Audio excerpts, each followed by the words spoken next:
and notes which are going to all of your mind will take notes on subjects that they are talking and utilize them for your further studies and further research so that one day you also continue riches in the research activity of the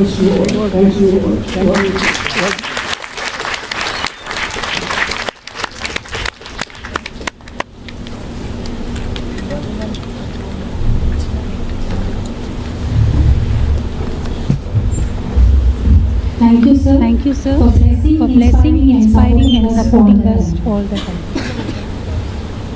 On behalf of Vivekananda College, I extend a very warm welcome to Rear Admiral, Commandant Rear Sanjay Dutt sir. May I request Dr. Chaitanya Reddy to greet sir with a plant hamper.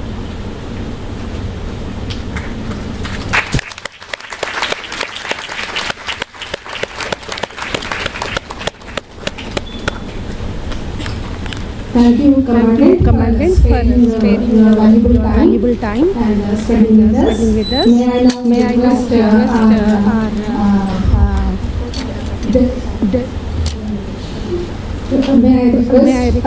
our honorary Vice Chair, Commodore Jailan Shastri sir, to felicitate with a memento to the Commandant. I request our honorary Vice Chairman, Commodore Jailan Shastri sir, to give the memento to Commandant Rear Admiral Sanjay Dutt sir.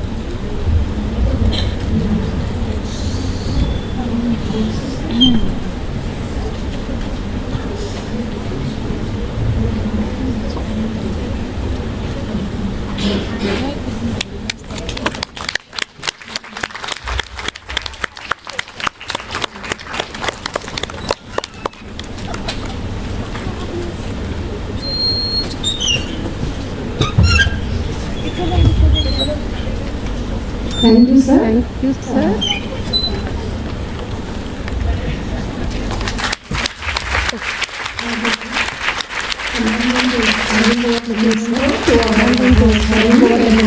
our Vice Chairman, Air Commodore Jailan Shastri. If time permits, may I request Commandant to speak few words, sir.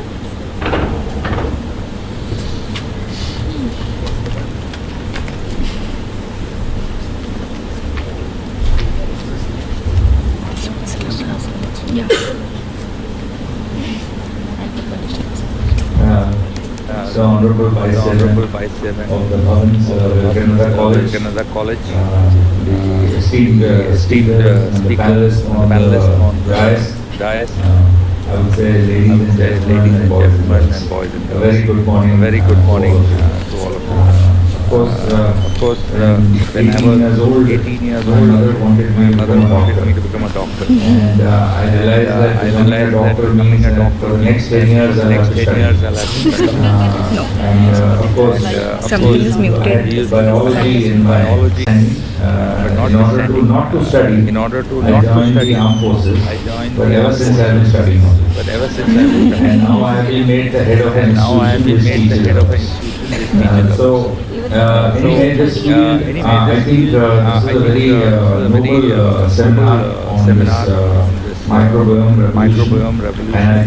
And I think what the Vice Chairman said, and everything revolves around health. If you're healthy, I think that's life. So like people say that when you get up in the morning, you must thank that you're alive. And I think there is so much of it that goes inside our body which we don't understand. And I think microbiology is a science which at least addresses those issues which often affect us. So all in all, it is definitely a vital organ for human health. which we don't understand. We only understand it when we have to go to a doctor, or we have to go to a hospital, and that's the only time when we realize that we could have done this, we could have done this. So staying healthy is extremely important. And if we have, but the fact is that if everybody is healthy, then where will be the doctors, where will be the microbiologists? So anyway, it's cat and mouse game. But today you will realize that the field of science, in the field of science, whether it's microbiology, genetics, etc., has moved on to such levels that today we can even understand the significance of each and everything. I think doctors and scientists and researchers all around the thing are getting closer and closer to the DNA. And I remember there used to be 4 DNAs. I've forgotten which one of them are there. But those sequences form so much of our life. So I personally feel that it's good to get back to basics. And I think this seminar is only going to touch the fundamentals and take you on to the next level. And I'm sure that for the next 2 days you're going to have esteemed speakers and very renowned speakers, subject matter experts speaking to you on this. And as the Vice Chairman said, I think this is a time for all youngsters to learn. Who knows that tomorrow one of you could be getting a Nobel Prize, right? And this is a field where it requires not only dedication, but it requires a lot of intellect, and that can only come if you are committed to the cause. It can only come with that. There is no other. There is no luck. There is no destiny. It is only about you committing yourself to this particular field which you have chosen. And I think with the present state of technology and the progress that even our country is making, the future is very bright for all of us. So I wish the seminar and organizer all the very best. This is just a humble attempt by us, the defense management, to be a part of the celebration. We have the infrastructure, as I said, that please feel free to utilize it as we can. It's possible. So I wish the seminar all the very best, and God bless you all. Thank you.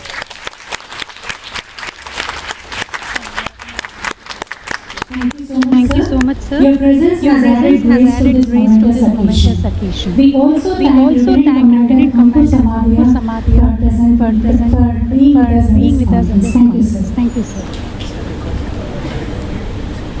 Dear attendees, it is my distinct honor to extend a cordial invitation to our guest of honor, retired Professor Rita Sharma from University, to grace the gathering and address the audience. We are eager to benefit from your wealth of knowledge and insights, and your presence will undoubtedly enhance the intellectual discourse of this event.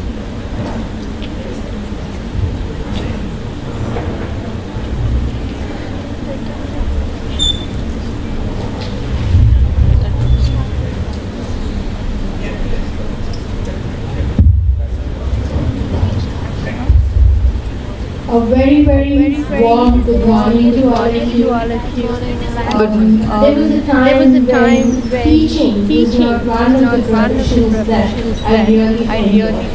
But as time went along, I was taken as founder member of the Microbiology department to teach microbiology. So my career in teaching inadvertently started with a reluctance to teach. But today I find myself I love teaching. Once I get to teaching, I guess I don't stop at all. Now, today when we speak of microbiome, there are a couple of things I like to share. One, probably I was one of the first person to switch my profession from academics to the biopharma industry. and both of them are microbiology dependent organisms. One was hepatitis B vaccine, but for today, that doesn't hold as much importance as we speak of microbiology. The second product that I made was just lactobacillus.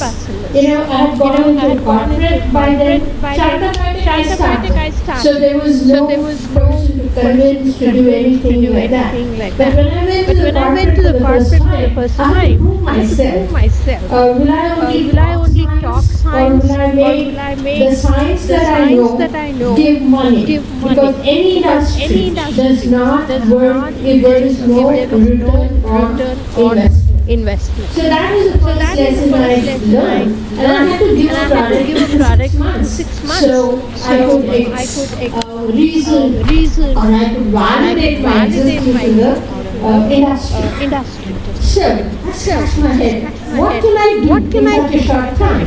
That was lactobacillus, which is given as the supplement of industry.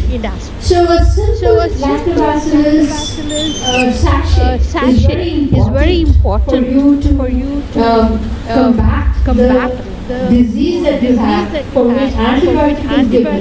And one time antibiotic is given, all the microbial in your gut is gone. And therefore you give lactobacillus again to establish the flora into your gut, so digestion and life becomes easier. No. You might ask me, okay, when you fall sick, probably you're taking antibiotic, and along you're popping in some lactobacillus sachet or tablet. What does a newborn child get bacteria in its system? You're keeping it so covered, so inside, so protected everywhere. So where does that baby child, the newborn, get its microbes from? Where is the inoculation, or where is the infection to the child? And why do we say that the first milk of the mother is very important for the child? There we go. It is with lactation. It is with the first milking that the mother gives to the child. You're inoculating a whole lot of microorganisms which the body needs to combat, and that is your first inoculant to the microbial world. So today we've gone far and wide with the microbes. We know what are all the species that occur in your body. Like the microbial in your body is far more than your own cells. Right? Numbers are very important. I think Anuradha told us so many lakhs of microbes are there versus so many thousands of your own cells. So agreeing with them. Today we in my group have isolated microorganisms which are extremely important. Like if you take a simple disease like diabetes, every fifth person is known to be a diabetic. At the same time, in a family also, a brother, sister, mother, father, so many are diabetic, but all of them are not equally affected or equally seriously injured or equally bedridden because of that. But some of them, for example, my own family, we have three of us all are diabetic, but I'm the healthiest. Now why? Simple questions like this. We all are from the same genetic background. In spite of that, the way I am diabetic versus my brother versus my sister are so different. Why is that? It is the kind of food we eat, the microbes that go in along with it, and what is sitting in my gut is making all the difference in my health as my siblings. I mean, not that they are very sick, but the microbes in the gut are so very different. Now switching gears, as I said, my group has launched upon a big program where we have identified microbes in the body associated with different disease conditions like cancer, like diabetes, like many. You name it, then we have a group of organisms which are interacting, either increasing the disease or decreasing the disease. For example, some of the chemotherapies that you give, some people come out of it very well and some do So not. all this So is all the this is the interplay interplay of your of your medication medication along with the along with the microbiome that the body microbiome that the has. body So has. now So our now next our next proposal proposal is is to add to add these, like these, for example, like I'll for take example, cancer, I'll take cancer, wherein the person wherein the becomes person extremely becomes weak, they extremely don't weak, like they to don't eat, like to etc., eat, etc. etc., So etc. with the So with the nutritional food that nutritional we food give, that we if give, we can if we can add these important these important microbiomes along with the microbiomes feed along with the content, feed then it content, becomes then it a becomes better a better feeding for them feeding and for to them combat and the to disease. combat the disease. Now I'll let Dr. Dr.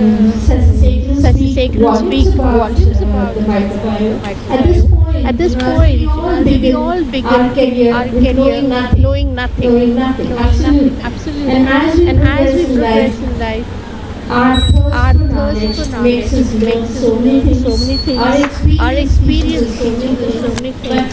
but But at the end of the what day, I what I request or what I communicate to the children here is that anything can be done provided you're committed to the cost of doing it. So an important like today, in our days when we went through current contents, which was a solid book where you read title by title, and then you realize, okay, they're doing this also in the world, I'm doing only influenza, but the other viruses, the other things, etc. But today what we do is, you want a topic, you want to know about it, you just go to Google, and Google tells you whatever, and that's all the knowledge you have. Unlike our times where we search physically, each day, your knowledge horizon extended, became wider. And you knew that apart from this, there's so many else to know. And your interest was keen, and therefore you looked at many other things other than a single test.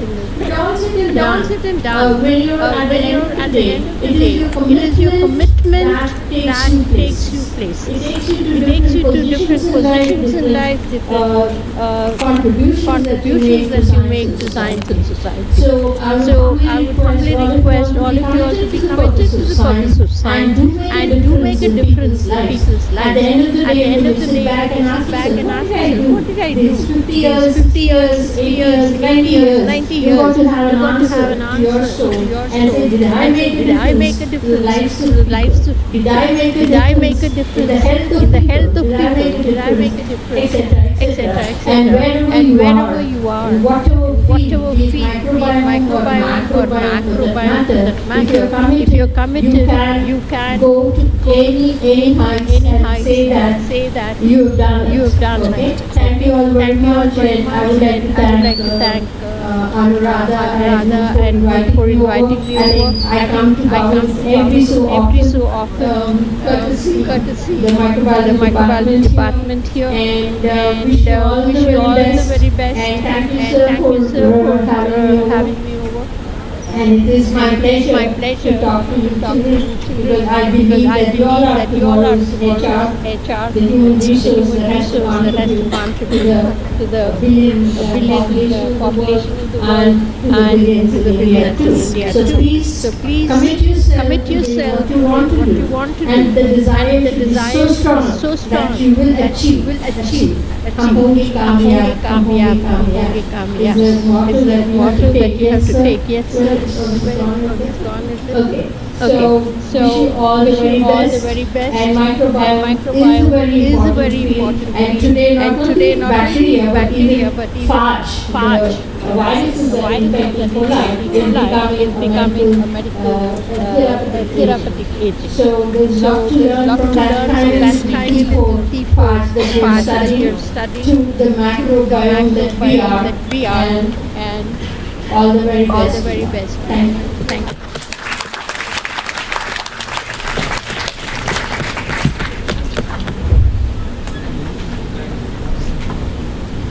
Thank you, ma'am. Your words of wisdom have always energized us.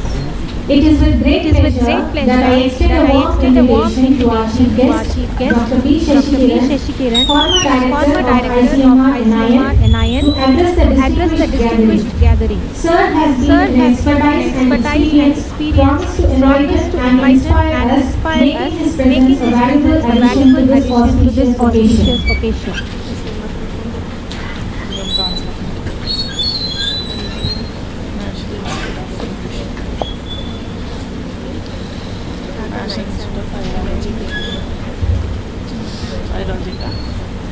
Good morning to everyone. Honorable Vice Chairman of the institution, Commodore Shastri Garu, Principal Chaudhary, guest of honor, Gita, and Professor Anuradha. Thank you for inviting me and giving me this wonderful opportunity at this institution. I am sure that it was being a student, I would like to have come to this college. I saw the atmosphere is so very comprehensive and conducive to not just for education but for holistic development itself. And I think all of these students should thank your parents and teachers for having brought this institution, and I wish this institution many more years of their contribution to human resource development. And of course, I am only going to give a talk a few moments from now, so I won't delve too much into that. But this is extremely important, and it's a very vibrant research topic across the globe, because people have suddenly discovered something very unique in the gut, which we now call as the gut microbiota. And they play a very major influence in our life. And I was just reading what is written there. It says, listen to your soul for the spiritual health. I would say listen to your bowel for your physical health. Because that is where the entire disease origins are now seems to be taking place. Whether it is malnutrition or overweight, diabetes or heart disease. Or even recently during the COVID pandemic, they found the people who became very ill and had to be admitted or went into ventilator support, and some of them died. Most of them had what is called comorbidities. And among the various comorbidities was what is called the chronic system inflammation. Our body has a greater amount of inflammatory load. Then such people succumb more easily to any kind of infection, particularly virus. And the cause for that inflammatory load in our body is the presence of the wrong kind of bacteria in the intestine. So it is for us to differentiate which is the right kind and which is the wrong kind, and how do we enhance the right kind of bacteria so that the inflammatory load in our body comes down. And we then live a life. We often hear, almost every day, of extremely young people who during intense physical activity getting a cardiac arrest and dying on the spot. People died in gyms. Yesterday somebody in Mumbai died in a marathon, and there was a little boy playing on the field who died. And research shows that when you have a lot of inflammation in your body, and if there had been a viral or any other kind of infection which has affected your myocardium, myocarditis, the combination of inflammation and is hard. Will someday when you are under extreme cardiac stress, may stop the heart suddenly. So that is what is called the sudden cardiac death, and we find it more often nowadays. I am not sure that because of the greater media coverage or because of the greater awareness following the post-COVID period. So all this is now boils down to how healthy our intestine is. And in my subsequent talk I will try to relate the basic factors about this for the benefit of the young people here, and also see how our diet actually influences gut bacteria. Whether it is what is it good for us? Is it probiotics? Or is it going to good diet? We shall discuss and see what the scientific evidence says. So thank you very much, Anuradha, and the entire management of this institution for giving me this opportunity to speak. Thank you. Thank you so much, sir, for enlightening us. We are eagerly waiting to listen from you, sir. We are delighted to announce the release of the National Seminar Summit, a compilation of insightful contributions and valuable research presented during this event. This souvenir stands as a testament to the collective wisdom shared by our esteemed speakers and delegates. We request our dignitaries on the dais to release the solemnity of the seminar.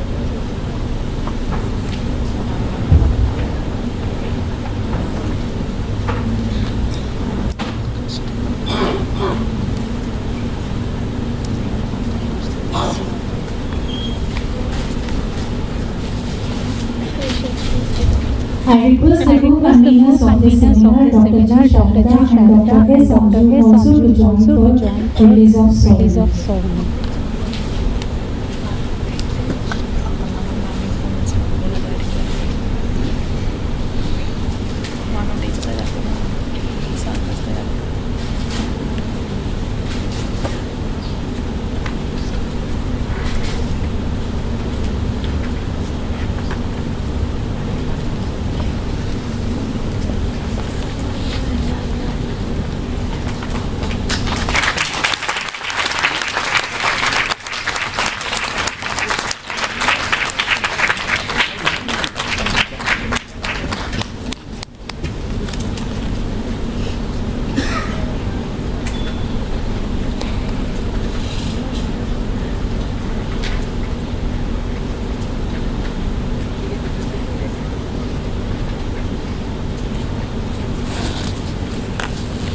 Thank you all. Thank you all.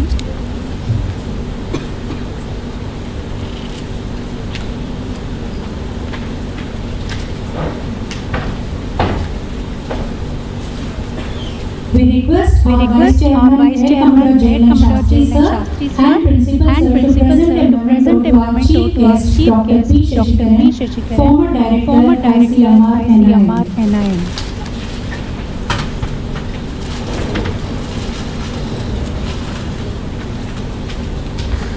It is our honor and privilege to express our sincere gratitude for your invaluable presence at our event. As a token of appreciation, we present you with this moment of deepest and gratitude for your significant contribution. Your presence has truly enriched our occasion, and we thank you for being an integral part of this memorable experience.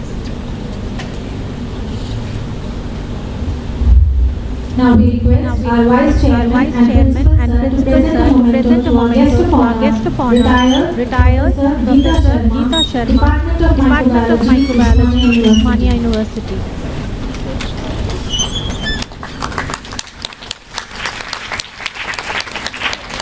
It is with immense gratitude and admiration that we present you with this moment a small token of our appreciation for our understanding and valuable contributions to our event.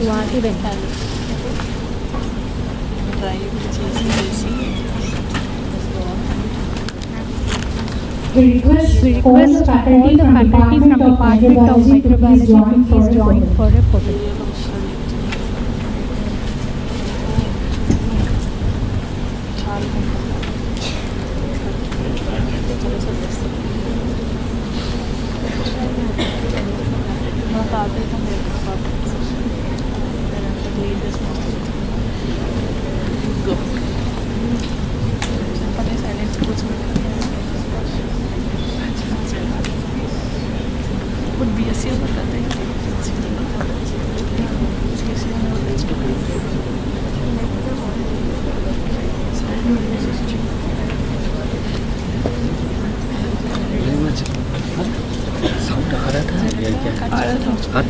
Orange,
Now, we request all our dignitaries to join the audience for the keynote address.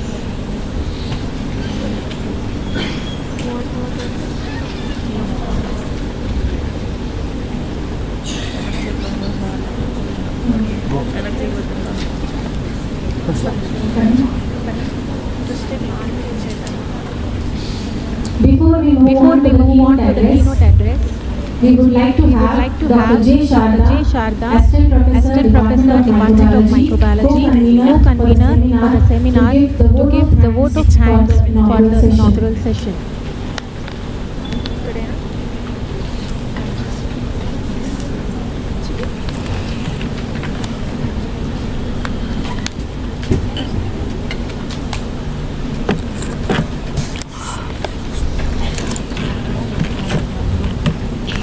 My pranams to the dignitaries on the dais, distinguished guests, and all the delegates present here. On behalf of the organizing committee, I stand before you with immense gratitude, and it is indeed a proud privilege to propose this vote of thanks. Our sincere thanks to Chairman Shri Prabhakar Rao for his constant support and encouragement for conducting this seminar. Vice Chairman A. Commander Shri Devan Shastri Bharati Vidya Bhavan Sainikuri Kendra for gracing this session and presiding over the inaugural function. We extend our heartfelt thanks to esteemed Chief Guest Professor B. Shashikaran, former Director, National Institute of Nutrition, ICMR, who has honored us with his wisdom, experience, and valuable insights. Your presence has elevated the stature of this event, and we are truly privileged to have you here, sir. We express our deep sense of gratitude to our guest of honor, Professor Geeta Sharma, our teacher, guide, mentor, for accepting our request and for enlightening us with valuable inputs. We express our sincere thanks to Rare General Sanjay BSF, Commandant, and other officers of CDM for their kind in providing this wonderful auditorium and also providing infrastructural and logistic support. We thank our principal, Dr. G.S.V.R.K. Chowdhury, Bhavan Vivekananda College for gracing this inaugural session and support and encouragement at every point of time in organizing this event, making it a grand success. It wouldn't have been possible without your support and participation, sir. We could collaborate with the society with the help of Professor M. Deshmukh and acknowledge DBT for staff strengthening component. Special thanks for their support and encouragement. We express our sincere thanks to all the invited speakers, Dr. Jayanti Neelam Raju, Head of Scientific Affairs, Unit Biotech, Professor Bhima, Principal Nizam College, Usmania University, Dr. Veera Brahmachari, Associate Professor, Department of Biotechnology, Krishna University, Dr. A.M. Deshmukh, President of MBA Society, Dr. Prakash M. Harami, Mysore, who have accepted our invitation gracefully. Your support has been instrumental. We are thankful for the collaborative effort that has gone into organizing this national seminar. We thank profusely our judges, Dr. A. Madhavi, Coordinator of MBA Society for Telangana State, and Dr. P. Srinivas Naik from CPM for accepting our invitation and judging competitions held during this occasion. We extend our thanks to print media for the presence and coverage of this event. We thank our sponsors for the financial support of this national seminar. SB Scientific, Akshay Associates, Sushitron, S. Mushroom Agri, Labnet Scientific Services, SBB Printers. We express our special thanks to members of organizing committee of this national seminar for the constant support and untiring efforts who have worked smilingly and strained to make this inaugural grand success. We thank to Mr. Sridhar, Office Superintendent, and all of the support staff of our college for their kind help and constant support in arrangements, with an active participation of the faculty members of our colleges, research scholars, students. Your enthusiasm and active participation are the driving force behind the success of this event. We hope that the knowledge shared here today will resonate and contribute to your professional growth. A sincere thanks go to organizing volunteers and all behind the scenes who have worked tirelessly to ensure the smooth execution of this event. Your dedication and hard work have not gone unnoticed. Last but not least, our gratitude extends to the audience who attended, presents, and engagement have added vibrancy to this gathering. We hope you will continue to be part of this upcoming sessions and contribute to the success of this national seminar. As we move forward with the rest of the program, let's carry the inspiration and insights gained today into the days ahead. Once again, thank you all for making this inaugural session a memorable and successful one. Wishing everyone a fantastic day ahead. Thank you. Thank you, ma'am. I'm truly delighted today to welcome our chief guest, Dr. V. Shashikiran, for the keynote address. Before that, I am equally delighted to share his contributions and his pioneering research that he has done in this particular field. Dr. V. Shashikiran, MD, FAMS, has been the former director, ICMR.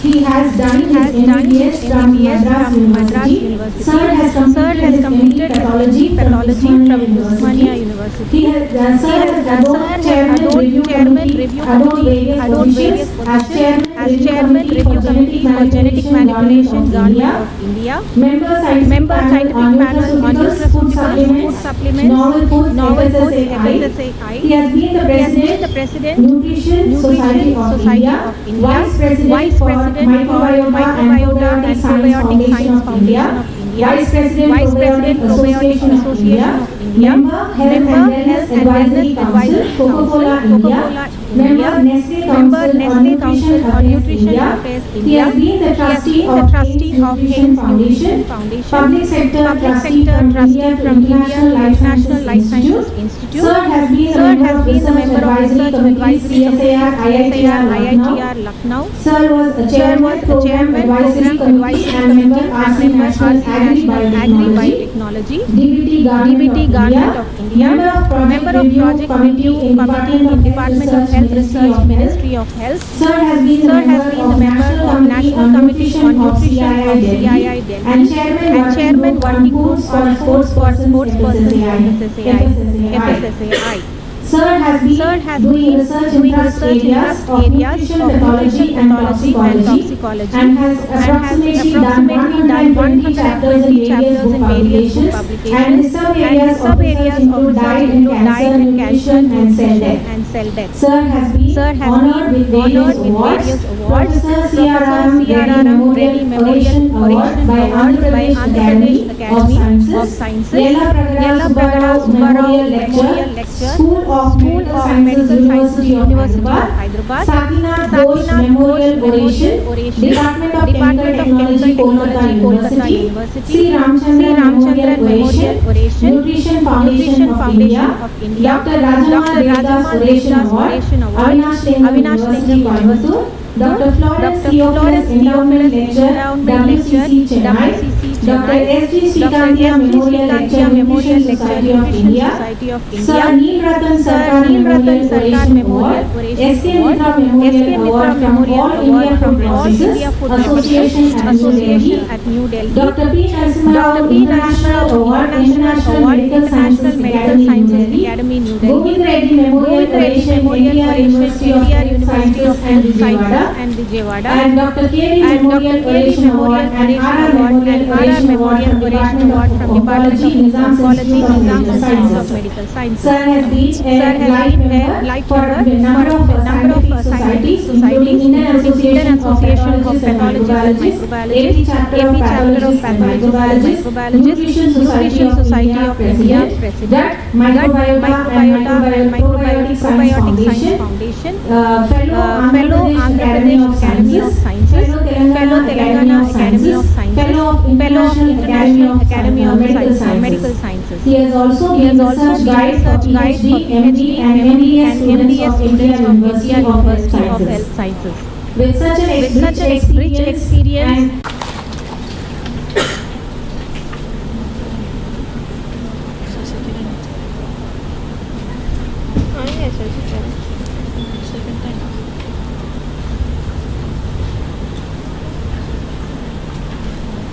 Thank you very much, madam, for that more than necessary introduction of me. What I am, a retired scientist, and I spent more than 3 decades in the area of nutrition and diseases, and of which one of them has been in the area of probiotics. Now, there's always a little bit of a confusion between terms like microbiota versus microbiome. Actually, the entire spectrum of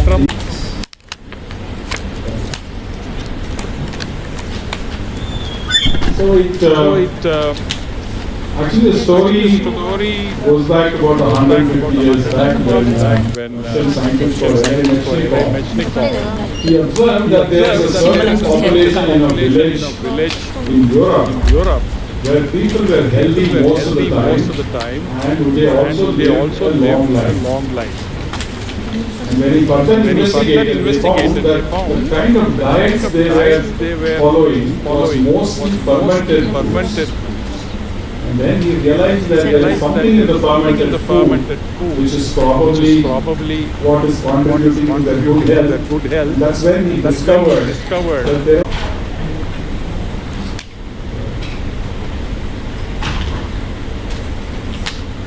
At the same time, in Japan, another scientist called Shirota also discovered certain species of lactobacilli. And those became later on, there was a lot of work has been done on lactobacilli. But actually, if you go back in history, some idea was there in our Ayurveda itself. So many of the Ayurvedic physicians always used to say, treat the digestive part. Whatever you may have a respiratory infection, but they narrow it down to the intestine, saying that you have to adjust your food, and certain foods you should not eat, certain foods you should eat. Now at the same time, Hippocrates also had stated that death sits in the bowels. So our life and whatever happens of morbidity associated with health is somehow related to our intestines. And that's where the entire research goes. 460 BC. 460 BC.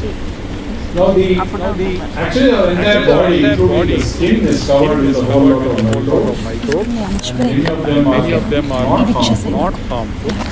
But the most important place where we have lot of bacteria is in the gastrointestinal tract. We initially thought it's only the large intestine that we have these bacteria, but we know that they're all over the stomach, small intestine, the large intestine. So the most important ones on which a lot of weight is the one intestine, the large intestine. So we have the maximum number of immunity. Intestine is the seat of immunity. But we know that there are a whole lot of immune organs, the bone marrow, the spleen, and the various lymphatic systems. But 70% of the immune cells are located in the intestine. So this is the these are the epithelial cells you see in that orange color. And below that are under the cells or inside the epithelial cells of the intestine, we have a whole lot of cells which are the immune competent cells.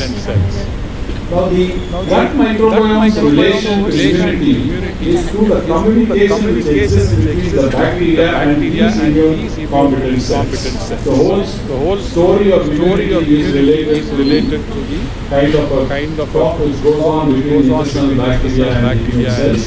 And that's what I mentioned earlier, that people who have the bad kind of bacteria had an unnecessary higher amount of inflammation in their body, which makes them more susceptible to many diseases.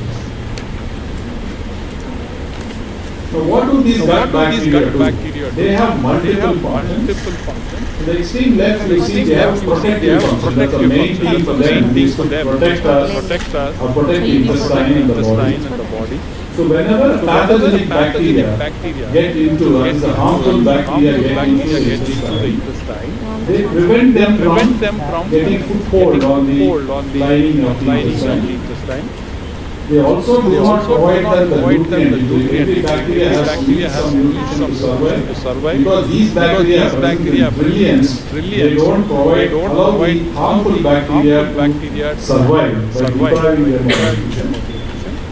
Most of the bacteria get into our body by binding to what is called receptors on the intestinal epithelial cells. So what these good bacteria do is they occupy all these receptors and prevent the harmful bacteria from getting attached to the receptor and thus getting into the body. So they block the bad bacteria from entering inside. And they also produce almost an antibiotic-like substances which they call as bacteriocins. And these bacteriocins also kill the harmful bacteria. So there are multiple ways in which the microbiota in our gut keep us healthy and protect us from invading bacteria. They also have a barrier function in the sense that we saw in an earlier slide, the intestine is lined by a row of cells called mucosal cells. Between cell to cell, there is a junction, there is a gap. So if that gap opens up, harmful bacteria and harmful substances can get inside. So those tight junctions are kept intact by these bacteria. And they also interact with the immune system and tell the immune cells to produce a protein which is called as immunoglobulin, IgA. So for every kind of a bacteria which invades in our body, the immune system produces an antibody, we call it immunoglobulin or secretory IgA, and the good bacteria are the ones which communicate that information to the intestinal lymphocytes to produce those kind of immunoglobulins. And they also produce these. So by fermentation, actually how do these bacteria survive? They survive by fermenting the undigested food material which is called as soluble fiber and acidic. And most of the harmful bacteria do not survive in the acidic environment. Not only that, the short-chain fatty acids also get absorbed by the intestinal epithelial cells, and that is a source of energy. Quite a significant amount of calories we are actually getting, not by the food which we are eating, but by the food the bacteria are eating. They digest the food, create the short-chain fatty acid, which gives again, let's say 4 kilocalories per gram, and which again is used as energy by the body. So if you see that these bacteria have multiple functions. Now how do these bacteria develop?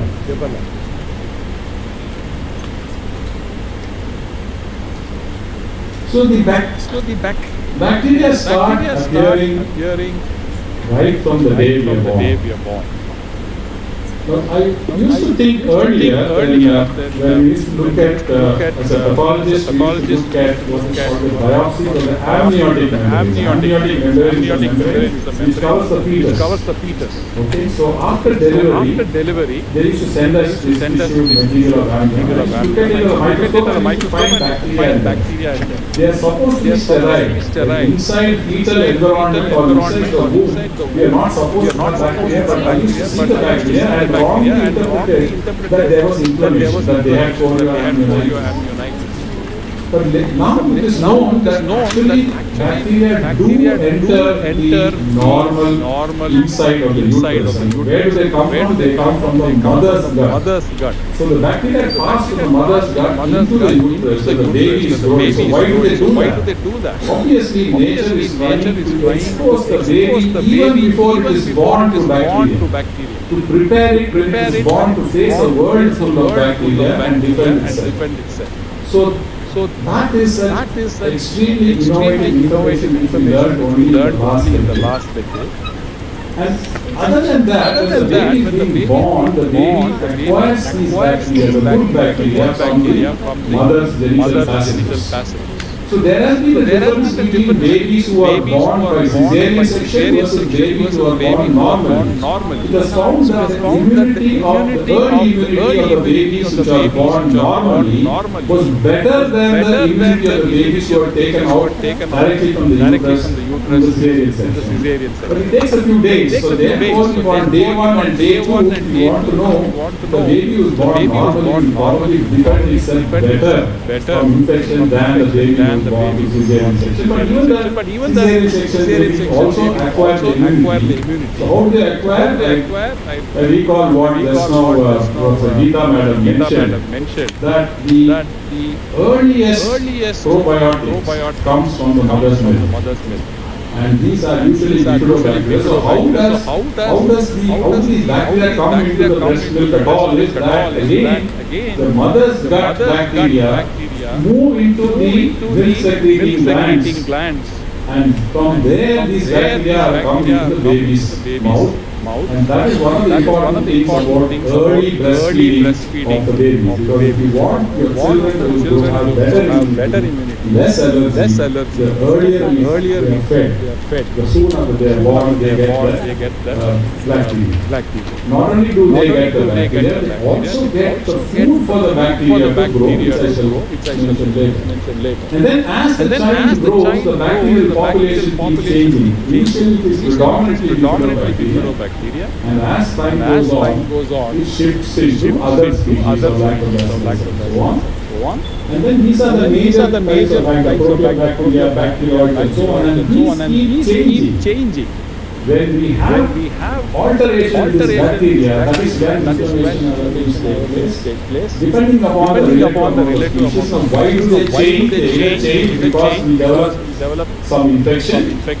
And the bad bacteria destroyed. We had gastroenteritis or something, and the good bacteria called sugars, maida, things like that. And there is no fiber. So in the diet which we are eating does not have the fiber, then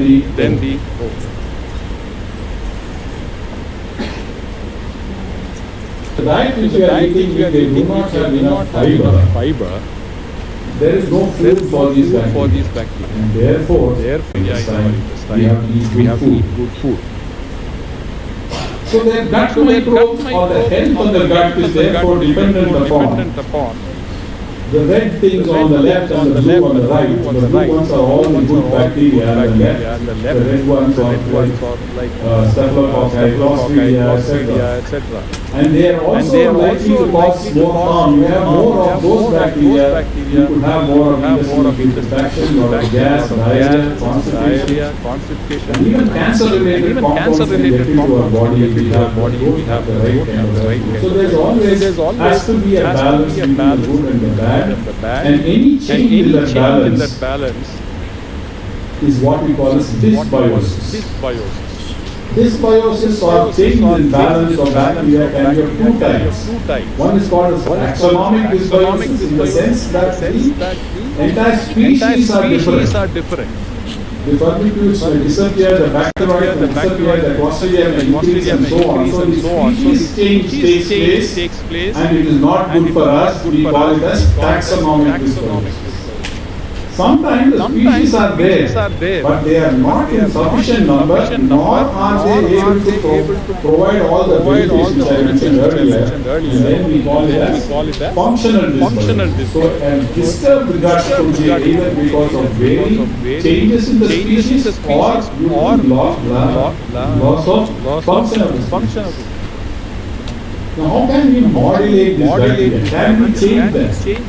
Is it within our hands to change them? There are different ways in which we can change them. But either this is targeted intervention, as you see on top, this is the targeted intervention is on the right in the sense that you can give probiotics as a supplement. Or you can give genetically modified bacteria which will not come into existence. Or you could give drugs, probiotic in the form of drug. You will see in the market, you will have probiotics coming from curds. You will also have probiotics coming from capsules. So the probiotic is there as a medicine, and probiotic is also there as food. So you can replace the probiotics, or you give better food, and therefore improve the probiotic, gut bacteria content. Untargeted interventions, of course, is give a good diet, exercise, even regular physical activity is known to improve bowel movement and therefore have better bacterial growth. And probiotics or prebiotics. So even now we have postbiotics. That is, these bacteria after fermentation produce some molecules which are good for the health. So now they are going down to supplementing not the probiotic, postbiotic. And we now have a method of treatment called as fecal microbial transplant. There are some people who unfortunately entire gut bacteria are dead. And they have severe intestinal inflammation. They always have diarrhea, they are bleeding from the intestine. They can't eat anything. There are several ways of treating them. Now the modern day is they realize that they don't have bacteria. There is no way you can remove the bacteria orally. So what they do, they take fecal samples from a healthy adult, usually it's a parent or another sibling eating the same kind of diet, and then they sort of treat it and then put it into the large intestine of the children. These bacteria stay in the intestine and then the children are survive those inflammatory. This is called as fecal microbial transplant.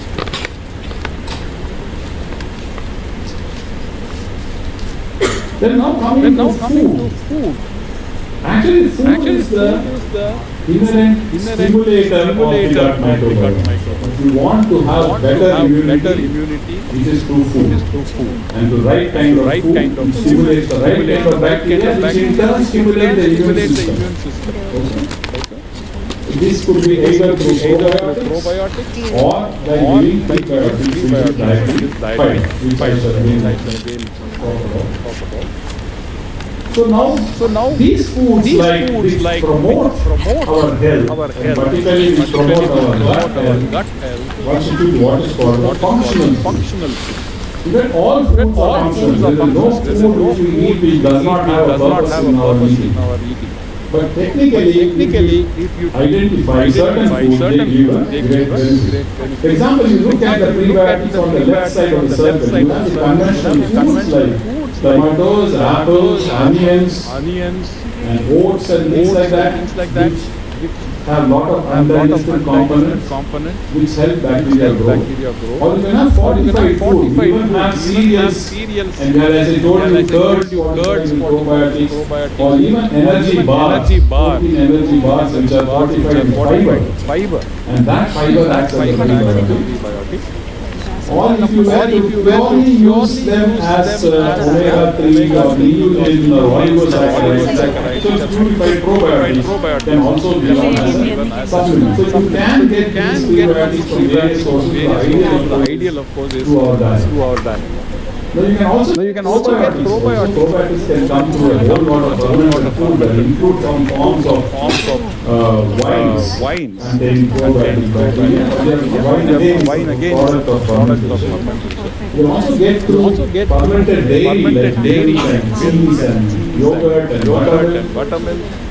But here I would like to say one thing is that very often people ask if the curd which we normally consume does it have probiotics. The answer is not all curds are probiotics. But most of the bacteria do not fall into the descriptive definition of a probiotic. So what a probiotic? It is something which should survive the digestion in the stomach. It should survive the bile acid environment in the small intestine. It should be able to go right down to the large or small intestine and stay there and multiply. Unless these characteristics are followed, you can't call them a probiotic. So most of our curd bacteria are not probiotics. There are, however, commercially available curds in which they add probiotic. These are fortified curds, otherwise natural curds are not probiotic. They also sometimes people ask, will dosa, idli batter, which is also a fermented food, does it contain probiotic? Maybe it does, but the moment to steam it or the moment to make a dosa, in the heat the bacteria will get killed. And therefore fermented food, which are most often like the Korean versions of fermented foods, like kimchi and so on, are eaten as such after fermentation, and therefore the bacteria are able to go inside. Now, what are all the characteristics of a prebiotic? I have to describe the prebiotic. So, prebiotics are number one, they should be not digestible, like this partially digestible. They are mostly what we call as oligosaccharides.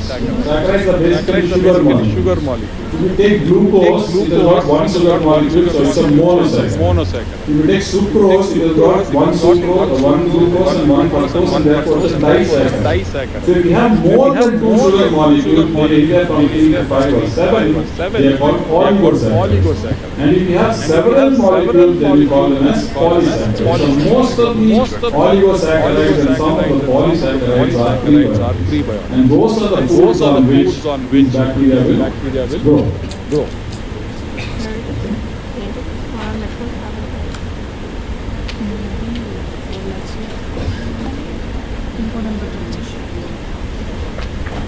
So, other than gut microbiota, are there any other benefits of eating good fiber food? There are many. Number one, they control the transit time in the bowel. See, one of the disadvantages of eating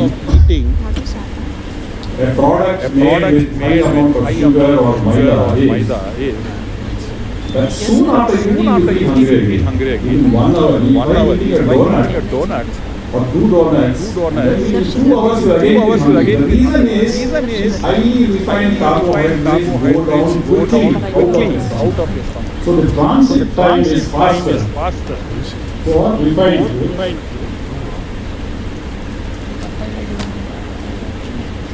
So one of the functions of the prebiotic is to slow the transit time. The food goes slowly and digests slowly. And prebiotic also inhibits pathogen binding. It binds that the prebiotic molecule itself can bind to bacteria and prevent it from getting into the body.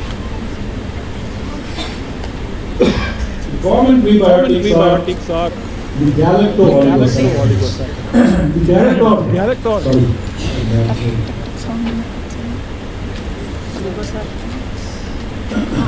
The galacto-oligosaccharides are the ones which are present in human milk. And these are basically galactose sugar of multiple molecules of galactose. And these are called human milk oligosaccharides. This is the first prebiotic that the baby consumes. And along with the bacteria, so that these bacteria grow in the intestine. Nowadays there are different formulas in which they add the oligosaccharides. So for example, some children they don't get mothers to get them. Yes, thank you.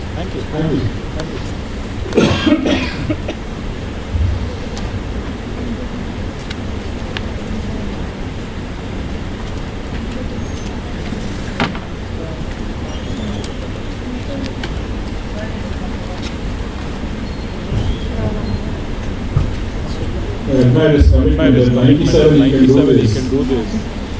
I'm not able to do it. 20 years younger than me. Galacto-oligosaccharides is structurally unique pathogen binding site. You see that the intestinal glucose has got receptors to which the pathogenic bacteria will bind and then enter inside. So these galacto-oligosaccharides, their structure itself resembles the receptors, so that even before the bacteria get into the intestinal other benefits of these oligosaccharides.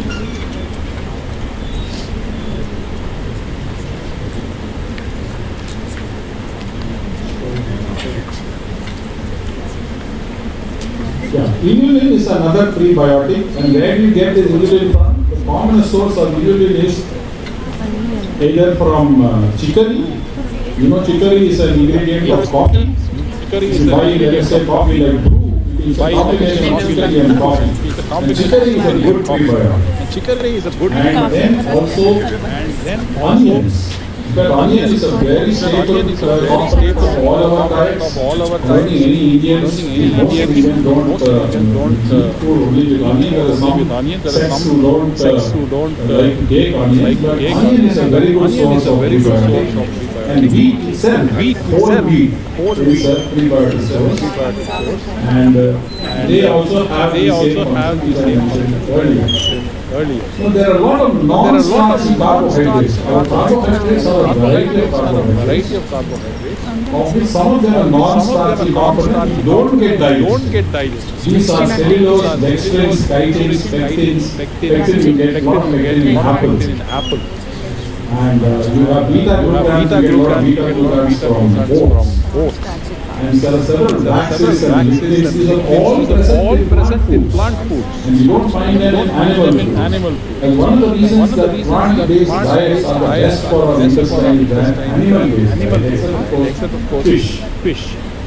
And they are also present in nuts and oilseeds. And these are fermented by intestinal bacteria, and they are known to improve the growth of microbacteria and lactobacilli.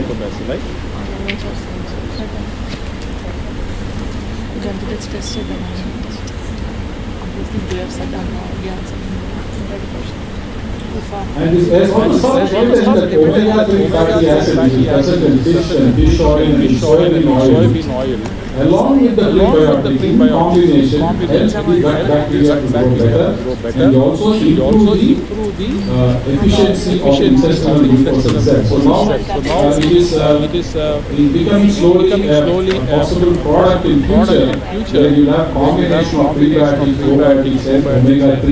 Omega-3, which is known to improve the gut health.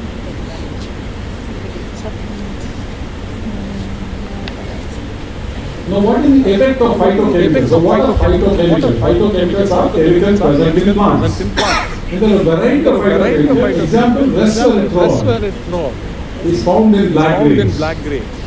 And is also seen in red wine.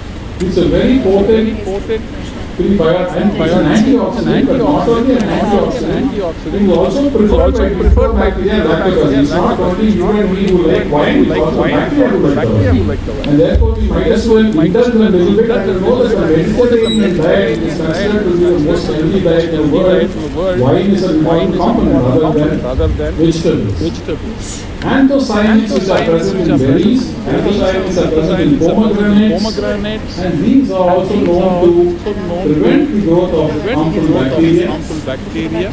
And tea catechins. We drink a lot of tea in this country. What is lobbying? Tea catechins actually are present in tea which you don't add. And these tea catechins also are known to modify the mucinous content in the intestine, and they are also favorable for the bacteria and protect us against a whole lot of infections.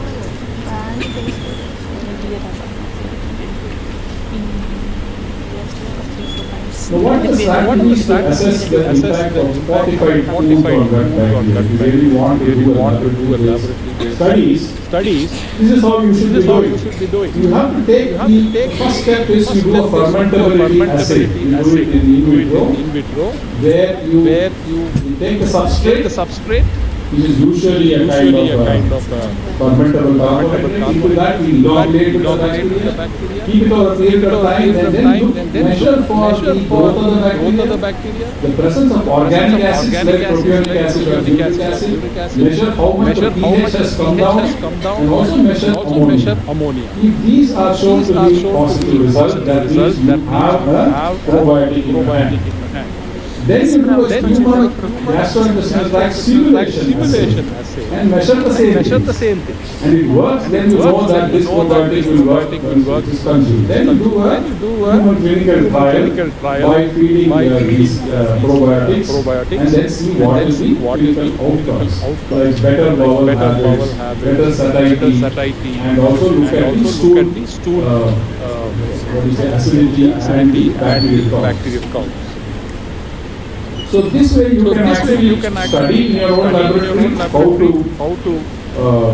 which is got probiotic, which has got prebiotic from these various assays. I'm sure some of you may be already doing it. So this is overall summary. I'm sure many other speakers. I have my friend Jayanti here. She has a lot of experience in the industry. We'll be sharing with you and Prakash and CFPR and also be talking. And I hope that you have a very good session. Thank you very much. Thank you very much.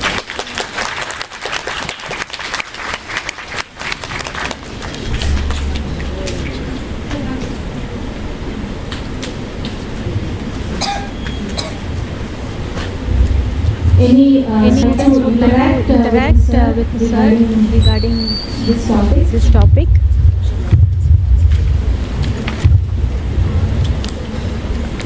You all can ask any questions you have. Students and faculty.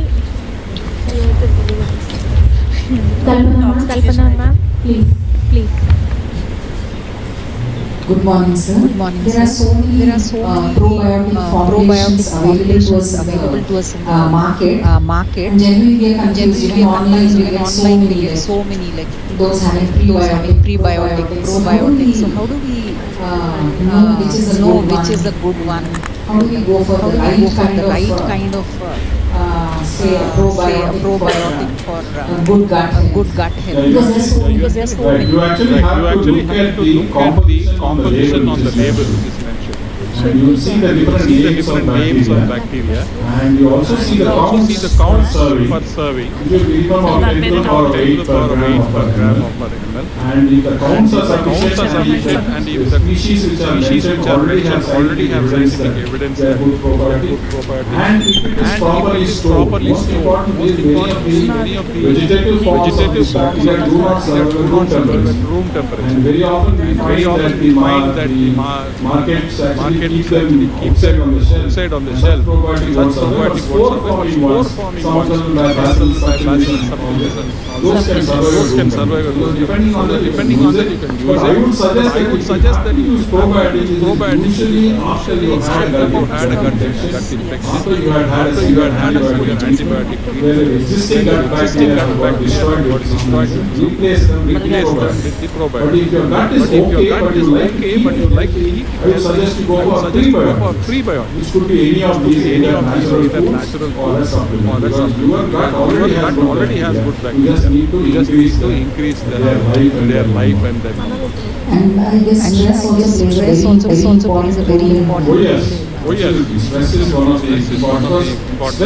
Stress. If someone mentioned about the gut-brain axis. So the brain communicates with the gut. So the stress is there coming from the brain, acts on the gut. And the gut in turn responds by making changes. One of them could be change in the composition of this bacteria. The stress hormones. And also, sir, there is talk about this vagus nerve. These days, so much of it modulates. Yeah, vagus nerve is the neurological root of communication between the brain and the gut and the brain. There are different ways in which the brain can communicate, either through nervous stimuli, or it can also through hormonal stimuli, and it can act on the gut. And the gut similarly can also send many of the gut molecules can stimulate the cells, immune cells, and therefore create cytokines which in turn communicate to the brain and so on. So the vagus is one among the roots. Thank you so much. I would like to have a more detailed talk also regarding this, because this is something that is very central to a human health. In fact, most students I know, just before going to the examination, they feel a lot of rumbling in the stomach. It's a clear example of how the brain is communicating. Thank you so much. Yes, there is one student there. Deepa.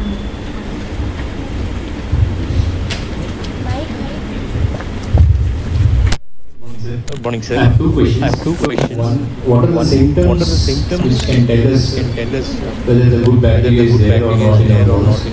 Second thing, fish.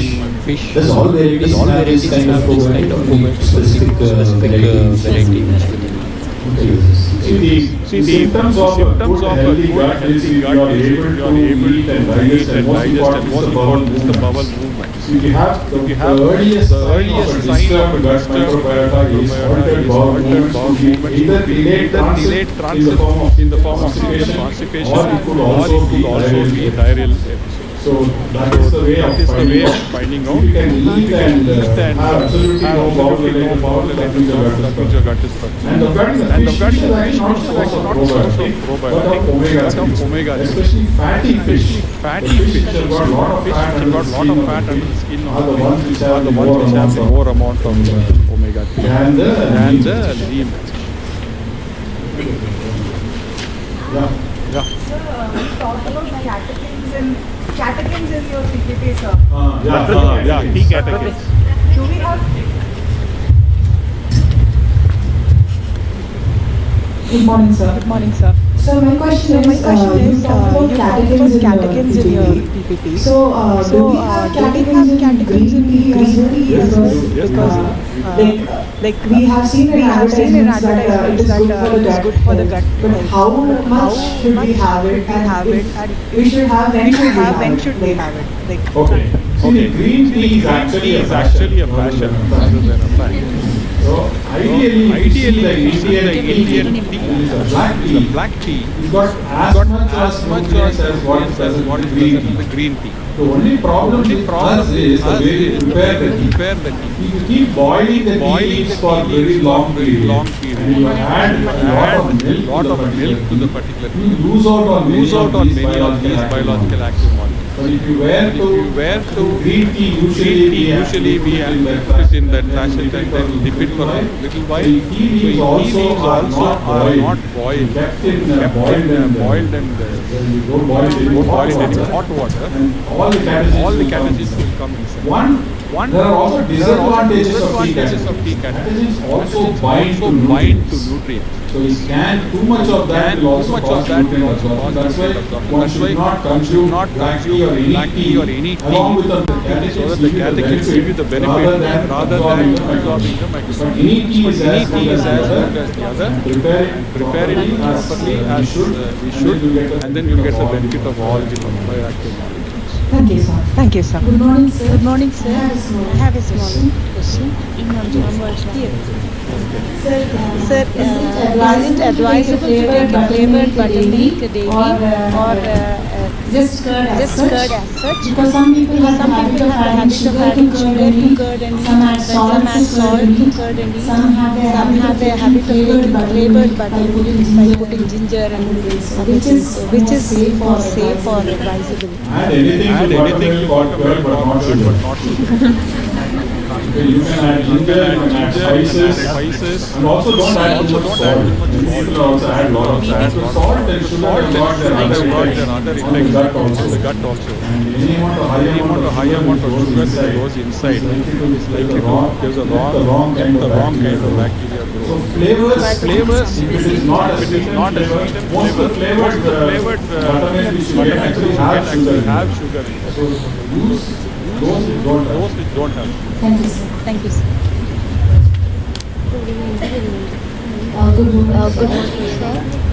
Good morning, sir. Good morning, sir. So my question is it necessary for us to keep good bacteria in moderation? Like, does it have an effect if the levels of good bacteria are elevated in our body? There should be no problem about the number of bacteria going up in the gut because the bacteria actually excreted. They are not permanently there. If we take fecal mass, millions of bacteria are coming out. So there is an ecosystem which will not allow too many bacteria to grow. Because the nutrition needed for the bacteria is also dependent upon how much of the food which we eat. Therefore, the bacteria numbers are auto-regulated and excess number is not an issue. Thank you all. Thank you all.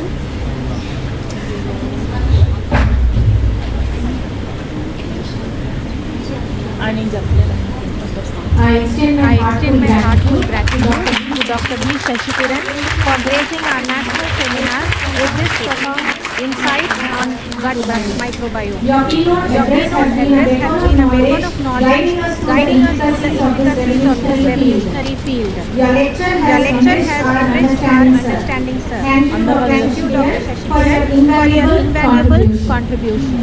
Before we move on, I would like to invite Dr. Madhuri, who is the state president of Microbiology Society of India, in collaboration with what we have organized this seminar, to present the calendar of the year of Microbiology Society of India to our chief guest, Dr. B. Shashikiran.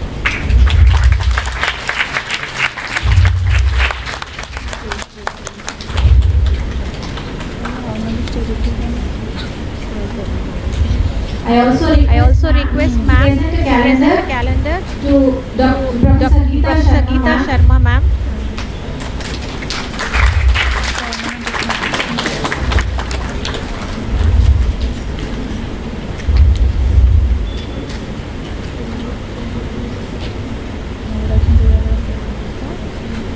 Thank you ma'am. As we conclude this insightful session, I invite each one of you to join us for a refreshing tea break, after which we will continue our next technical session. I request all to gather after 15 minutes sharp to continue with the next technical session. Thank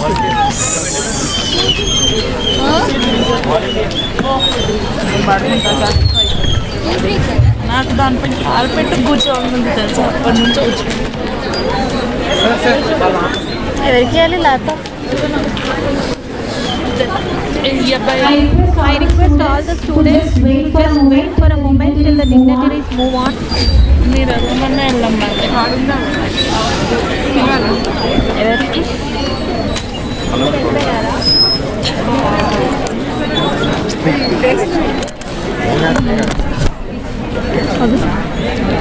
It is.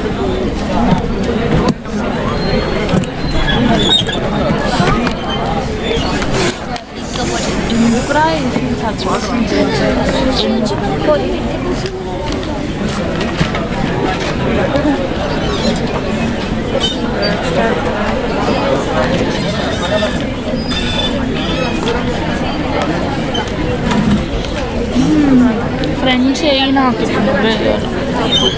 అందరూ ల్యాప్టాప్ని పెట్టుకొని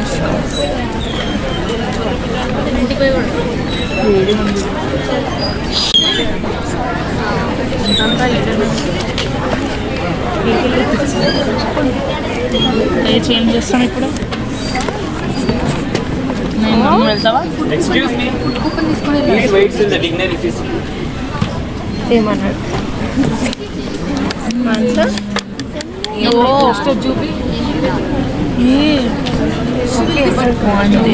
బాగుంది నిజం చెప్పమంటే బాగుంది అట్లా కానీ ల్యాప్టాప్కి బాగుంటుందా ల్యాప్టాప్ దొబ్బుతుంది నేను చేస్తే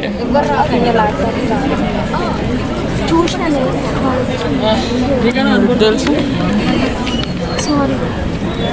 తీసుకుంటా ఇస్తారు లేకపోతే నేను కాలు పైన పెట్టుకుంటాను అదనంటే కానీ నేను కూర్చోగానే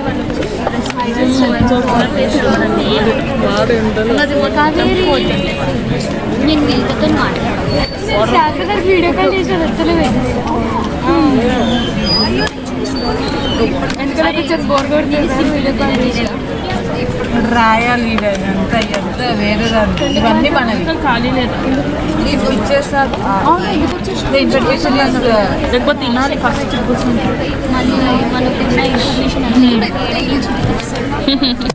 నేను 2 words రాసిన లెక్క పెట్టినాను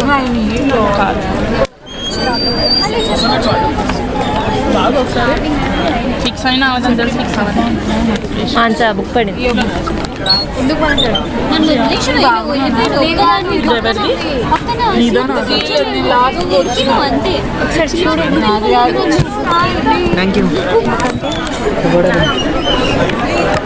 ఏమైంది మార్నింగ్ 8:30 ఇదైతే కనిపిస్తుంది కదా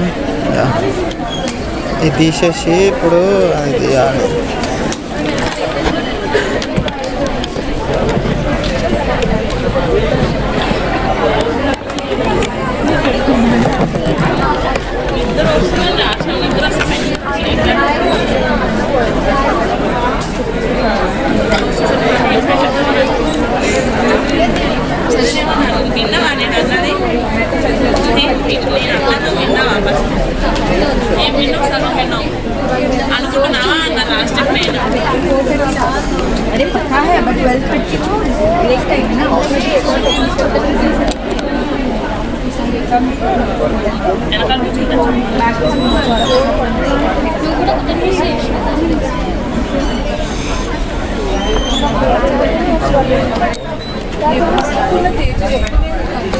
ఇది అక్కడ పెట్టచ్చాను. ఇది ఇప్పుడైతే బ్రేక్ కదా, అందుకని ఇక్కడ ఎవరు ఉండరు. ఇది అక్కడ పెట్టండి, నేను తీసేసుకుంటాను మళ్ళీ.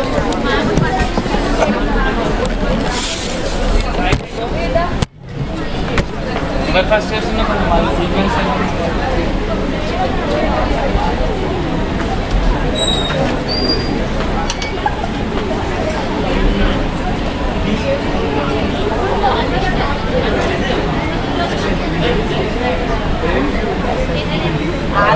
బ్రేక్ తర్వాత ఇంకో 10-15 minutes ఎగ్జాక్ట్లీ.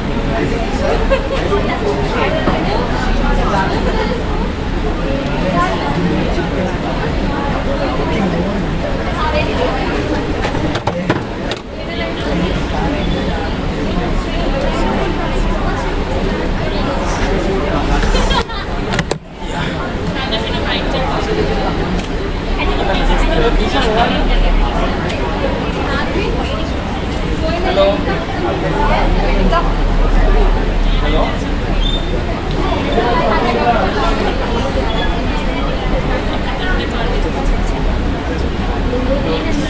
సంతోషి అందరూ పోయినలేదు.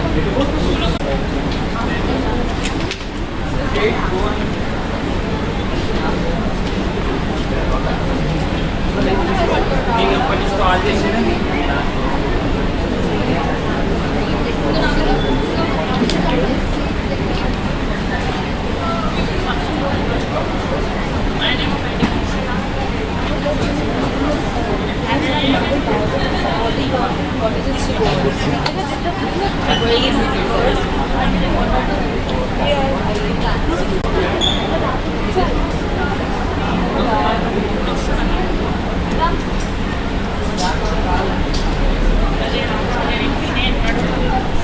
మీకెందుకంత పోత భాగం అని చెప్పి కేజీ ఉన్నాయి మరి.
from there and like while leaving next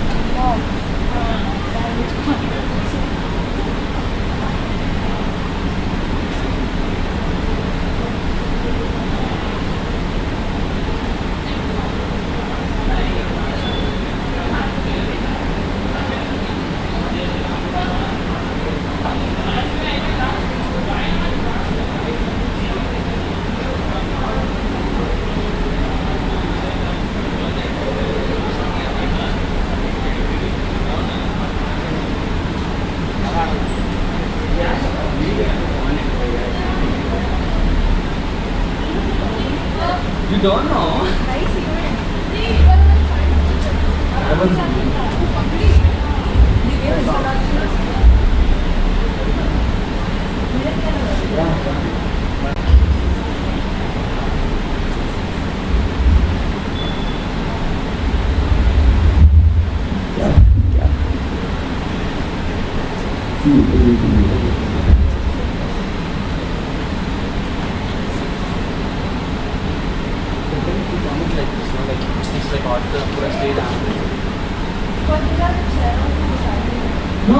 No, like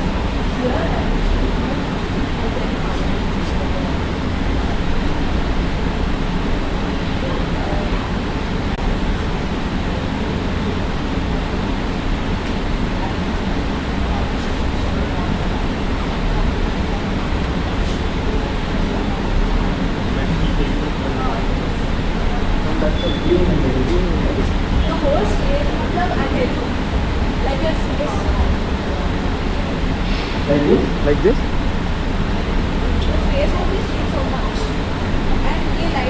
छोड़ दो उसको. Yeah. ये नहीं. The default है.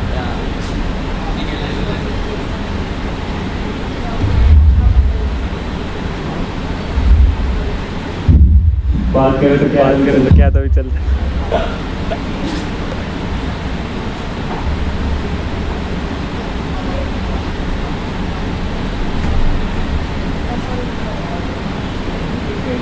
Best position is you are the photographer.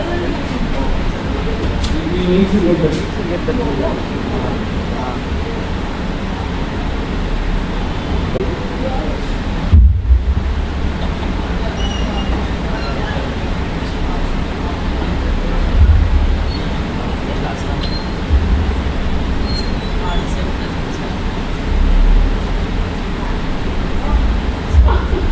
वही नहीं candy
best, I guess.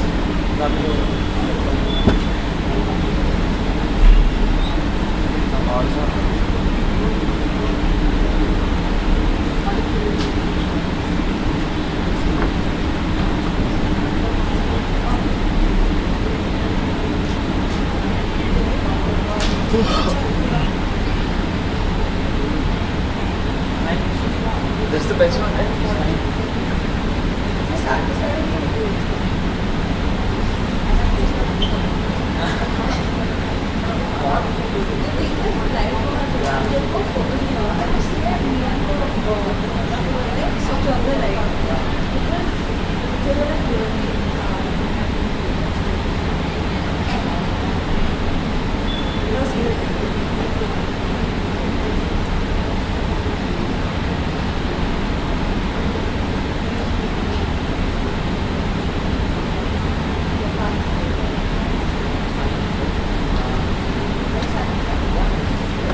We'll come, we'll go from here.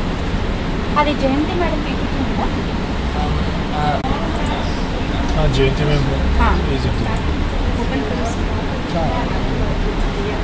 And for comment the design and all, I remember ma'am coming and interacting with the faculty member. Yes. But finally, my husband has helped in designing the fermented in a cost-effective way and establish initially for the leather business, which I started for business. That time I was license for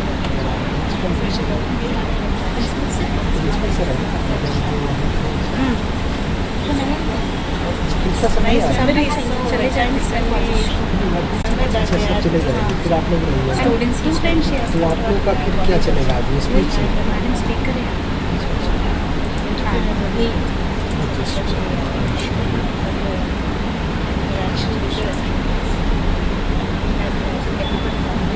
ये लगा दो change करके लगाओ क्योंकि वहाँ भी display होगा ना, इसलिए मैं बोला कि वहाँ ये चेंज कर दिया।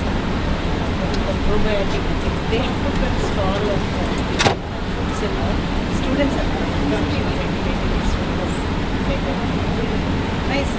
Good encouragement for the students to take up things and इसको इधर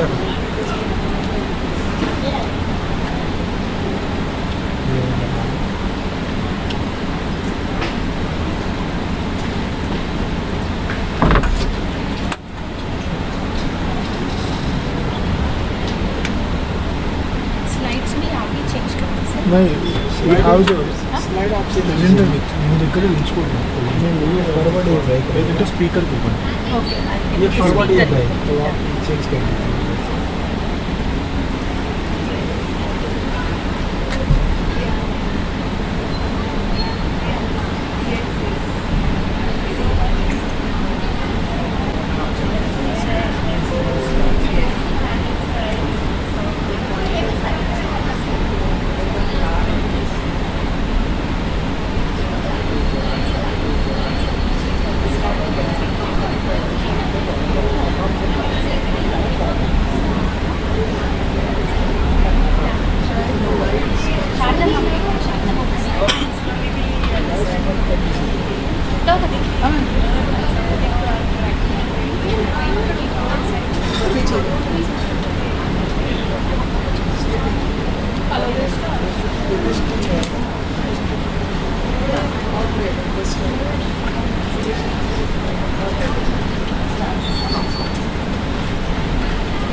షేర్ అవ్వట్లేదు షేర్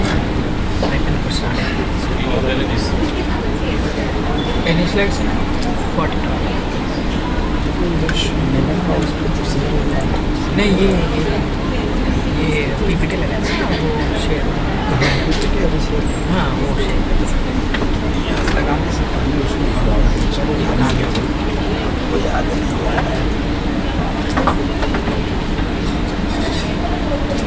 है ना हाँ जी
చైర్ ఒకటి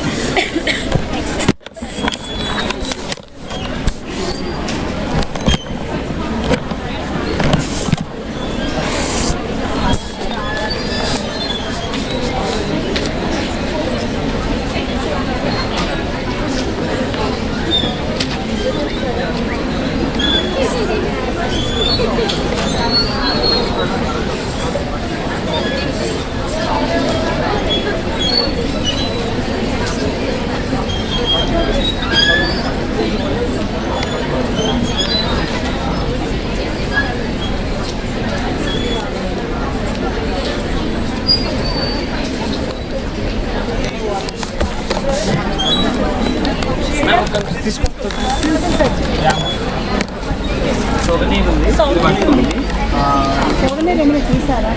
లేదు ఒక దాంట్లో లేకుండా పెట్టాను మా సార్ పంపిస్తాను చైర్మన్ అడ్రా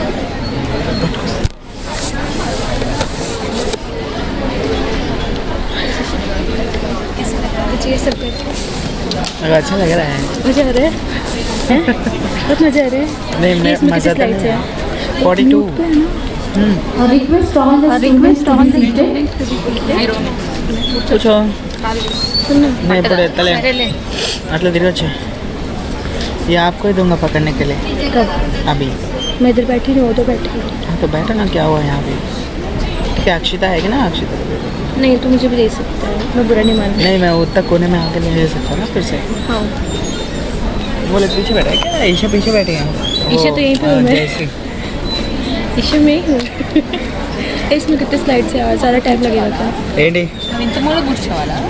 మరి కూర్చోవద్దా అక్కడంతా సడన్గా అయిపోతుంది కదా म्यूट नहीं है म्यूट में ही है यहाँ पे है ना म्यूट माइक अनम्यूट अभी दबाएंगे तो अनम्यूट होगा कितने लोग हैं यहाँ पे सेवन నేను మధ్యలోకి వెళ్తా నేను ఎవరో ఒక ల్యాప్టాప్ ఇస్తాను మీరు ఇక్కడ కూర్చోండి సున్న ఇస్తావా Good afternoon to one and all.